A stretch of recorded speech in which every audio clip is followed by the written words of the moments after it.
குறித்த காலத்திற்கு என்னை தரிசனம் வைத்தவரே, அது முடிவிலே விளங்கும் பொய் சொல்லாது, அதில் தாமதம் இல்லை என்று.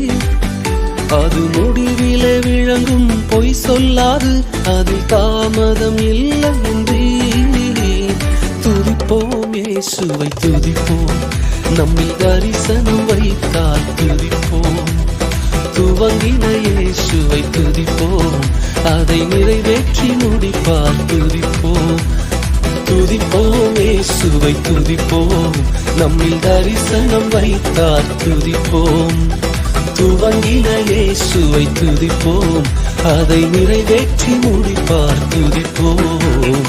குறித்த காலத்திற்கு என்னில் தரிசனம் வைத்தவரே, குறித்த காலத்திற்கு